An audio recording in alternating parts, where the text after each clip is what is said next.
क्या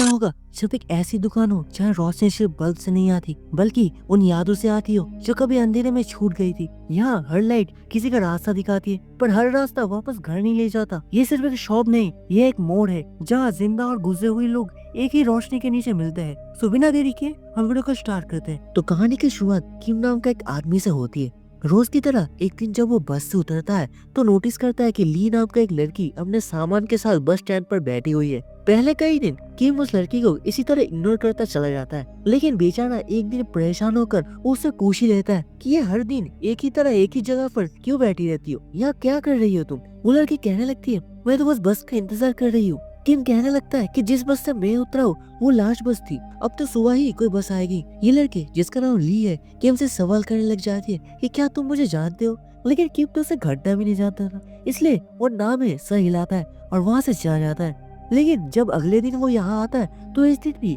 उसके साथ वही सब पिछली बार की तरह होने लगता है। किम बस से उतरता है और लड़की फिर से बस स्टैंड पर अकेली ही बैठी होती है। बस कुछ बदला होता है तो वो ये कि आज बारिश हो रही होती है। किम को उस लड़की पर तरस आ जाता है और वो इस लड़की को कहने लगता है कि यार रुकना तुम्हारे लिए ठीक नहीं है, मेरे घर पास में ही है, चाहो तो वहाँ रात गुजर सकती हो। उसकी हिंदी से कही हुई बात पर वो लड़की मान जाती है और किम उसे लेकर अपने घर चला जाता है। सीन शिफ्ट करके हमें एक नर्स दिखाई जाती है जो रात के टाइम आईसीयू में ड्यूटी दे रही होती है। उसी रात एक अजीब सा आदमी आईसीयू में आने की कोशिश करता है। नर्स जब उसे अंदर जाने से मना करती है तो वो बताता है कि वो दरअसल मुर्दाघर जाने की कोशिश कर रहा है, यानी वो उस जगह जाना चाहता है जहाँ हॉस्पिटल वाले मरने के बाद लाशों को फ्रिज करके रखते हैं। अभी उस आदमी की बातों का जवाब नर्स दे पाती उससे पहले ही एक पेशेंट की तबीयत बिगड़ जाती है। सिचुएशन को हैंडल करके जब वो वापस आती है तो देखती है कि वो आदमी जो मुर्दाघर जाना चाहता था अब वहाँ से जा चुका होता है। इसके बाद दूसरे सीन में हम एक लाइट शॉप देखते हैं जिसका ओनर जुंग नाम का आदमी होता है। जुंग के पास एक कंफ्यूज सा आदमी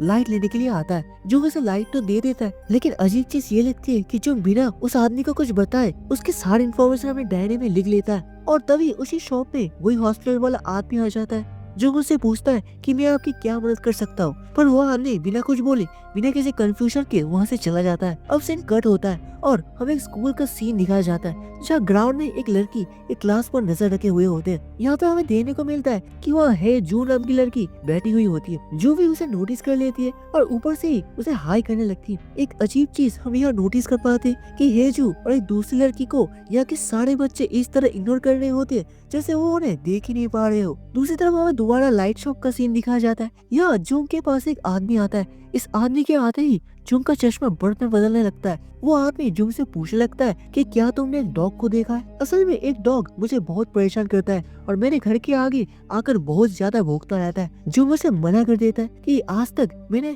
कभी किसी डॉग को नहीं देखा। ये कहते हुए वो अपना बर्फ में बदलता हुआ चश्मा उतार लेता है और जैसे ही वो चश्मा उतारता है वो आदमी भी वहाँ से चला जाता है। उसके बाद में हैजू के स्कूल को वापस दिखाया जाता है। हैजू के सारे दोस्त बातें कर रहे होते कि स्कूल में बहुत सारी लड़कियों ने कई आत्माएं देखे। हैजू भी अब यहाँ उन लड़कियों से बात करने की कोशिश करती है, लेकिन बहुत ही अजीब तरीके से वो लड़कियां उसे इग्नोर कर रही होती है। वो उसके किसी भी बात का जवाब नहीं दे रही होती है, यहाँ तक कि उसके बुलाने पर भी उसकी तरफ देख भी नहीं रही होती है। इतने में इधर लाइट शॉप के अंदर एक नई औरत आ जाती है जिसका नाम होता है हेवॉन। वो खामोशी से पूरी शॉप को देखने लग जाती है। जैसे ही वो एक लाइट को हाथ लगाने वाली होती है जो उसे अजीब तरीके से मना कर रहा होता है और कहने लगता है कि तुम्हें ऐसा नहीं करना चाहिए। जुंग का रिएक्शन ऐसा होता है कि जैसे उस लाइट को टच करने पर वो औरत किसी को मारने की कोशिश करने वाली हो। खैर हेइवॉन वहाँ से चली जाती है और हम इसी रोड पर हेजू को देखते। बारिश भी लगातार होती जा रही होती है। दरअसल हेजू स्कूल से वापस जा रही होती है। रास्ते में चलते वक्त उसे डर लगने लगता है तो वो जुंग की लाइट शॉप के अंदर जाती है। यहाँ हमें पता चलता है कि जुंग हेजू को काफी अच्छे से जानता है और उसके आने पर काफी खुश भी होता है। जुंग उसके आने पर उसे कैंडी देता है और दोनों बातें करना शुरू कर देते हैं। हेजू बताने लगती है कि वो बहुत ज्यादा डरी हुई है क्योंकि उसे सुना है कि आसपास बहुत सारे भूत रहते हैं। जुंग जवाब देता है कि ये इतने भी डर की बात नहीं है। फिर जुंग उससे एक अजीब सा सवाल पूछता है कि तुम यहाँ अपनी मॉम के साथ रहती हो ना। हेजू हाँ में जवाब देती है। तब जो उसे चौंका देने वाली एक बात बताता है। वो कहता है कि तुम्हें गॉड की तरफ से गिफ्ट मिला है और वो ये है कि तुम सोल, स्पिरिट और घोष को देख सकती हो। ये सुनते ही जेहू एक्साइटेड होकर पूछने लगती है कि अगर मुझे कभी कोई सोल या स्पिरिट दिखी तो मैं उसे कैसे पहचानूंगी। जुंग कहता है कि तुम्हें ध्यान से देखना होगा, उन लोगों के अंदर कुछ ना कुछ एबनॉर्मल होगा। है जो सोचने पड़ जाती है और वही हमें नीचे मिरर में जुंग का रिफ्लेक्शन दिखाया जाता है जहाँ वो बिल्कुल बुढ़ा लग रहा होता है। यानी यहाँ पे हमें पता चलता है कि जब खुद भी एक भूत होता है, सीन कट होता है और दूसरी तरफ हमें दोबारा किम को देखते हैं। किम घर जाकर नोटिस करता है कि ली नाम की एक लड़की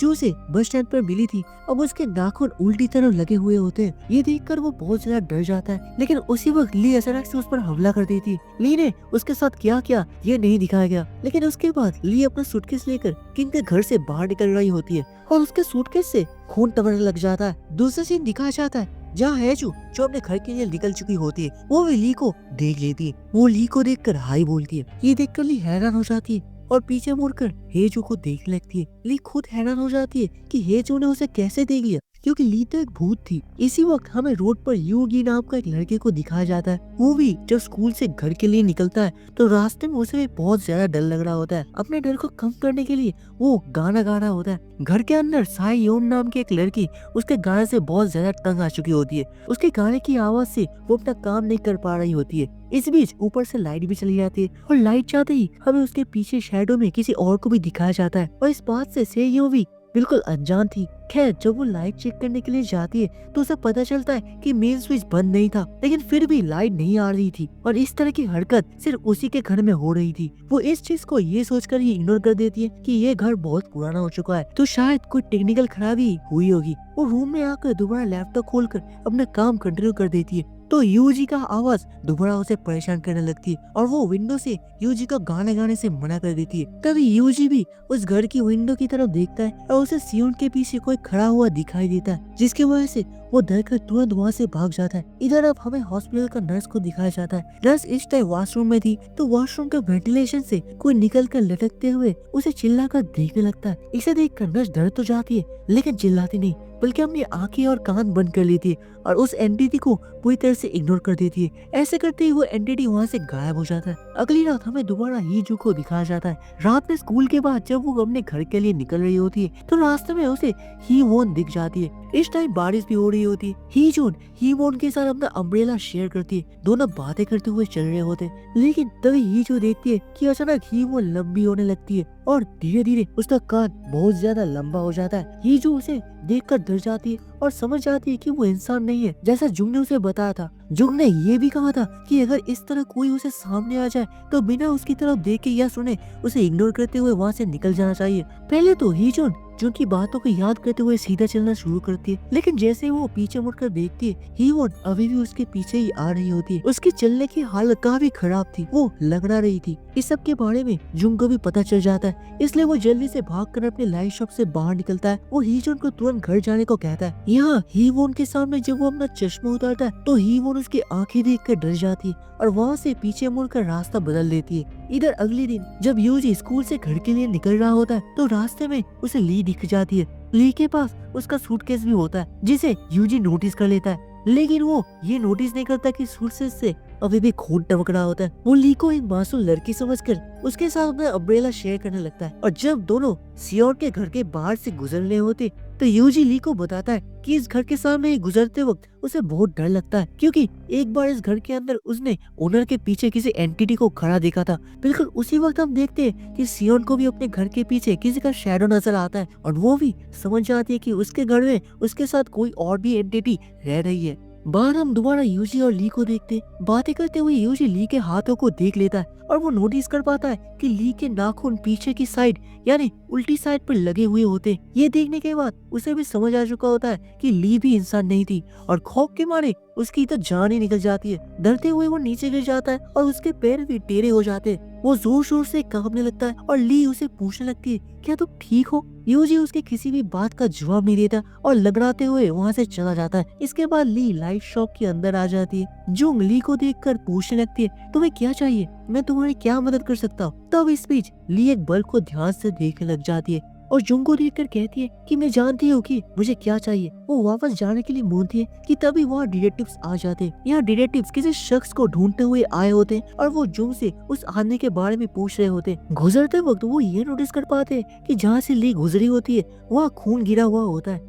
उनका ध्यान ली के सूटकेस पर नहीं जाता, लेकिन वो रुक कर ली से पूछ लेते, क्या तुम्हें कोई चोट लगी है? ली ना में सर हिलाते हुए वहाँ से बाहर निकल जाती है। ली की हालत कुछ ठीक नहीं लग रही होती है। बाहर बारिश भी हो रही होती है, इसलिए डिटेक्टिव बारिश से बचने के लिए उसे अपना रेनकोट दे देते हैं। फिर यहाँ से सीन शिफ्ट होता है और हमें दोबारा हॉस्पिटल का सीन दिखाया जाता है। हॉस्पिटल के मुर्गा घर में एक नर्स एक डेड बॉडी से बहुत बुरी तरह से डर जाती है और डॉक्टर को बताते हुए कहती है कि यह डेड बॉडी भूल पड़ी थी। ये सुनकर डॉक्टर बिल्कुल भी हैरान नहीं होता, बल्कि नॉर्मल तरीके से उठकर नर्स से कहता है, चलो इससे माफी मांगो। दोनों मिलकर उस डेड बॉडी से माफी मांगते। नर्स के जाने के बाद डॉक्टर अकेले ही उस डेड बॉडी को तैयार करने लगता है और हमें यहाँ दिखाया जाता है कि डॉक्टर उस डेड बॉडी से बात कर रहा होता है। डेड बॉडी भी काफी कंफ्यूजन में होता है कि आखिर उसके साथ ये क्या हो रहा है। तब डॉक्टर उसे बताता है कि तुम मर चुकी हो। इधर वो नर्स हॉस्पिटल से घर नहीं गई होती। जब वो लिफ्ट में होती है तो अचानक उसे एक बस ड्राइवर दिखाई देता है। बस ड्राइवर नर्स को देखते ही अजीब तरीके से रोने लग जाता है और जैसे ही वो रोता है उसकी आंखों की बजाय उसके पूरे बॉडी से पानी निकलने लगता है और पूरी लिफ्ट पानी से भर जाता है। नर्स ये देखकर बहुत ज्यादा डर जाती है और जब वो लोग पानी में डूबने ही वाले होते तभी अचानक लिफ्ट का दरवाजा खुल जाता है। नर्स देखती है कि ना तो वहाँ पानी होता है और ना ही कोई रोने वाला आदमी। सीन कट होता है और दोबारा हमें लाइव शॉक का सीन दिखाया जाता है, जहाँ फिर से डिटेक्टिव्स एक क्रिमिनल को ढूंढते हुए यहाँ आ चुके होते। जो और डिटेक्टिव से उस आदमी के बारे में पूछता है जिसे वो ढूंढ रहे होते। जब डिटेक्टिव उस आदमी के बारे में बता रहे होते उसी वक्त हम नोटिस करते कि डिटेक्टिव की आंखें बार बार बदल रही होती और अजीब तरीके से मूव कर रहा होती है। अगली सुबह हमें हॉस्पिटल का सीन दिखाया जाता है। नर्स रोज की तरह अपनी ड्यूटी पर आ जाती है और जब वो एक पेशेंट को लिफ्ट के जरिए दूसरे रूम में शिफ्ट करने की कोशिश कर रही होती तब पेशेंट उसे बताता है कि उसे इस हॉस्पिटल में बहुत से ऐसे लोग दिखाई देते जो बाकी किसी को नजर नहीं आते। नर्स उसे शांत रहने को कहती है और बताती है कि मैं भी उन लोगों को देख सकती हूँ। इंसानों के साथ ऐसा तभी होता है जब हम मौत के मुंह में जाकर यानी मरने के बाद दोबारा जिंदा हो जाते। वो बताती है कि उसका भी एक ऐसा एक्सीडेंट हुआ था जिसके बाद वो मौत के मुंह से वापस आ चुकी थी और उसी दिन से वो भी उन लोगों को देख सकती है और अगर तुम भी किसी ऐसे को देखो तो उसे इग्नोर कर देना। इसके बाद वो पेशेंट को आईसीयू रूम में ले जाती है और यहाँ आईसीयू में हम कई पेशेंट्स को देखते हैं जो इस वक्त कोमा में होते हैं। हैरानी के बात तो ये है कि सारे पेशेंट्स वही कैरेक्टर्स होते जिन्हें हम काफी देर से इस कहानी में देख आ रहे होते। यानी यहाँ एक बहुत बड़ा ट्विस्ट सामने आता है कि हम जिन लोगों को देख रहे हैं वो जिंदा नहीं है। असल में उन सब कैरेक्टर्स के सोल्स इस दुनिया में भटकते हुए दिख रहे थे, क्योंकि ना तो वो मरे हुए थे और ना ही पूरा तरह जिंदा। वो लोग बिल्कुल कोमा में थे, इसलिए उनकी सोच दुनिया भर में भटकते हुए दिखाई जा रही थी। अब फाइनली हमें हीजू को दिखाया जाता है। हीजू हर बार जब से पढ़ने जाया करती थी तो वो अपनी मॉम के लिए लाइट शॉप से एक बल्ब लाया करती थी, लेकिन अजीब बात ये थी कि जब वो घर आकर बल्ब लगाती थी तो वो बल्ब तुरंत ही खराब हो जाता था। इसी तरह उनके डस्टबिन में बहुत सारे बल्ब जमा हो गए थे। हीजू की माँ उदास होती है तो हीजू उन्हें गले लगाते हुए बहुत अजीब सी चीज महसूस करती है कि अचानक उसकी मॉम के अंदर बहुत सारी फूलों की खुशबू आने लगती है। सीन कट होता है और हमें असली दुनिया का सीन दिखाया जाता है। हम उस डॉक्टर को दोबारा देखते जो डेड बॉडी से बात करते हुए कह रहा होता है तुम मर गए हो। वो डॉक्टर किसी और से नहीं बल्कि हीजू की मॉम से बात कर रहा होता है और इस टाइम वो हीजू की मॉम की बॉडी को ही तैयार कर रहा होता है। उसकी बॉडी के आसपास फूल बिछा रहा होता है। इसी वजह से हीजू को अपने मॉम के अंदर फूलों की खुशबू आ रही थी। मतलब यहाँ ये बिल्कुल क्लियर हो जाता है कि हीजू की मॉम के साथ साथ हीजू भी सोल्स की दुनिया में है। अब यहाँ पर एक सवाल खड़ा होता है कि आखिर ये सोल्स इस दुनिया में कैसे आई। यहीं पर ये मिस्ट्री खुलकर सामने आती है और कहानी सीधा पास्ट में चली जाती है। हम कहानी में दिखाए जाए सभी कैरेक्टर्स को देखते जो अपना अपना रूटीन फॉलो कर रहे होते। सबसे पहले हम किम को देखते। किम अपनी फियांसी से मिलने जा रहा होता है और किम की मंगेतर कोई और नहीं बल्कि ली होती है। इसके बाद हमें ही वोन का और सी योंग का सीन दिखाया जाता है जहाँ पता चल रहा है कि ये दोनों एक साथ रहते हैं। फिर फाइनली हमें हीजू और उसकी मॉम का सीन दिखाया जाता है। हीजू की मॉम उसका बहुत ज्यादा ख्याल रखती है। हमेशा की तरह हीजू के डैड उसे लेने के लिए आया करते थे, लेकिन उस दिन हीजू के डैड बिजनेस ट्रिप पर गए थे और इसलिए उस दिन हीजू की मॉम उसे लेने आई होती है। यहीं से निकलते हुए हमें यूजी को भी दिखाया जाता है। यूजी आकर एक बस में बैठता है जिसमें पहले से ही वही बस ड्राइवर होता है जिसे हम शुरुआत में देखे थे। वही ड्राइवर जो नर्स के साथ लिफ्ट में था, जिसका रोने से उसकी पूरी बॉडी से पानी निकलकर लिफ्ट में भर रहा था। इस टाइम ड्राइवर नोटिस करता है कि बस के ब्रेक्स ठीक से काम नहीं कर रहे होते। वो ब्रेक्स रिपेयर नहीं करता क्योंकि इसे जल्दी होता है और बस के निकलने का टाइम हो रहा होता है। इसी बस में इस टाइम सारे मेन कैरेक्टर सवार हो चुके होते हैं। बस अब रास्ते पर निकल चुकी होती है। बारिश भी लगातार हो रही होती है। तभी अचानक बस का बैलेंस बिगड़ जाता है, टायर पंचर हो जाता है, इवन ब्रेक्स भी काम नहीं करती और बस सीधा बीच तोड़ते हुए पानी में गिर जाती है। इस वक्त ली नेक्स्ट टर्मिनल पर बस का इंतजार कर रही होती है ताकि उस बस के अंदर से किम उतर कर उसके पास आए, लेकिन जैसी वो एक्सीडेंट देखती है वो पूरी तरह से टूट जाती है। यहाँ पर सबकी जिंदगियां दाव पर लग चुकी होती है। इमरजेंसी में सबको हॉस्पिटल ले जाया जाता है और सबकी हालत बहुत ज्यादा खराब होती है। हमें पता चलता है कि हॉस्पिटल पहुंचते पहुंचते हीजू और उसकी मॉम दोनों की मौत हो चुकी होती है। हादसा इतना ज्यादा भयानक होता है कि बाकी लोग भी बिल्कुल ठीक नहीं होते, वो सब अब कोमा में चले जाते हैं। किम के मॉम डैड इस वक्त बहुत ज्यादा परेशान हो जाते हैं। ली किम की मॉम को मैसेज करती है किम की हालत पूछने के लिए, लेकिन गुस्से में आकर किम की मॉम उसे कह देती है कि किम मर चुकी है, क्योंकि वो नहीं चाहती थी कि ली और किम साथ रहे, क्योंकि ली ना तो सुन सकती थी और ना ही बोल सकती थी और उसके दुनिया में किम के अलावा और कोई भी नहीं थी। किम की मौत की खबर सुनकर ली इतना ज्यादा टूट जाती है कि वो अपनी जान ही ले लेती है। यानी यहाँ हमें पता चलता है कि सोल्स की दुनिया में 3 लोग मर चुके थे और बाकी सब जिंदगी और मौत के बीच फंसे हुए थे।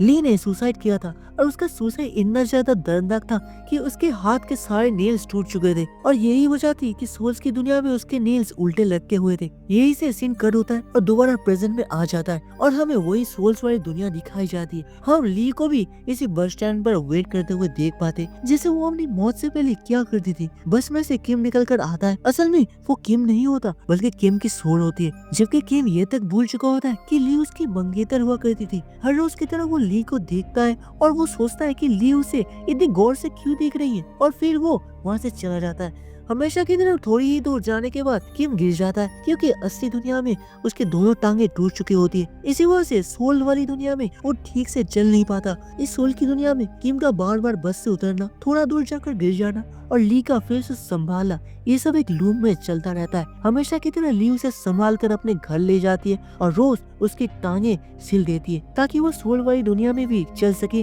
और असली दुनिया में भी जल्दी ठीक हो जाए। यानी यहाँ पर ली, जिसे हम पूरी कहानी में एक क्लियर समझते आ रहे थे, वो सबसे अच्छी हमदर्द थी। यानी जुंग उसे उसकी दुनिया में भेज रहा था और अपनी तरफ से उसे गुड बाय भी कह रहा था। इधर सीन शिफ्ट होता है और हमें दोबारा ली दिखाई जाती है। इससे पहले ही यह लूप दोबारा शुरू होता है और इस बार ली तेजी दिखाते हुए जल्दी से बस के अंदर चढ़ जाती है और किम को सारी बातें बता देती है कि तुम इस टाइम सोल की दुनिया में हो, मैं मर चुकी हूँ, लेकिन तुम अभी भी अपनी दुनिया में जिंदा हो और इस टाइम कुआं में हो, एक ही लूप में घूम रहे हो, तुम्हें वापस अपनी दुनिया में जाना होगा। किम को ली की कही हुई बातें तो साफ साफ समझ आ रही थी, लेकिन उसे बिल्कुल भी नहीं पता कि ली कौन है और उसे ये सब पता क्यों रहा है। वो ऐसे इतना दर्दनाक था कि वो सब कुछ भूल चुका था। यहाँ हम देखते हैं कि बस ड्राइवर सियोन को लेने के लिए आया होता है। वहाँ उसे सियोन की फ्रेंड भी मिल जाती है जिसे वो माफी मांगने लगता है। अपनी मौत के लिए सियोन के फ्रेंड उसे माफ कर देती है। अब वो सियोन की फ्रेंड से रिक्वेस्ट करता है कि प्लीज तुम उसे लाइट शॉक में भेज दो, उसकी जिंदगी बचने की उम्मीद में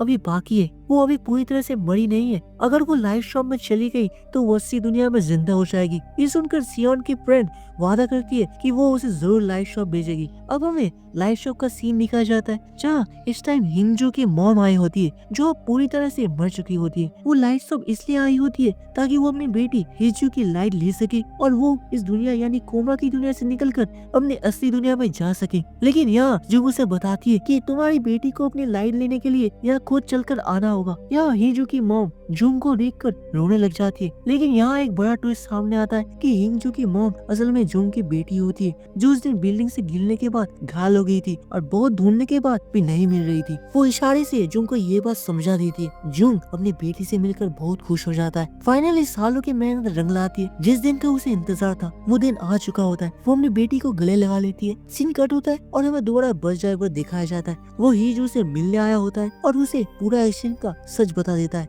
बताता है कि वो कोमा में है और उसे किसी तरह लाइट शॉप में जाना होगा ताकि वो अपनी दुनिया में वापस जा सके। ये सब जानकर हिंजू को जोर का झटका लगता है। उसके साथ जो कुछ भी अजीब होता आ रहा था उसकी वजह अब उसे समझ आ जाती है, क्योंकि उसकी सोल किसी को नजर नहीं आ रही थी। आज उसे समझ आता है कि क्यों सब दोस्त उसे इग्नोर कर रहे थे और क्यों स्कूल में सिर्फ एक ही लड़की उसे देख पाती थी। वो बहुत घबरा जाती है और घर जाती है, जहाँ वो देखती है कि उसकी मॉम उसके लिए लाइट लेकर आई होती है। यहाँ उसे पता चलता है कि उसकी मॉम असली दुनिया में मर चुकी है। ये जानकर वो पूरी तरह से टूट जाती है और अपने लाइट लेकर वापस जाने से मना कर देती है। हीजू अपने दोनों हाथ बंद कर लेती है और लाइट को नहीं पकड़ती, लेकिन उसकी मॉम उसे गले लगाती है, प्यार से समझाती है और जबरदस्ती उसके हाथ में उसकी लाइट पकड़ा देती है। उधर सियोन की फ्रेंड भी वादा निभाते हुए सियोन को लाइट शॉप भेज देती है। लाइट शॉप जाकर सियोन देखती है कि उसकी लाइट बहुत कमजोर है, यानी उसका जिंदा बचने का चांसेस बहुत कम है। अगर वो बच भी जाए तो ज्यादातर बीमारी रहेगी और दुखी भी, क्योंकि उसकी फ्रेंड इस दुनिया में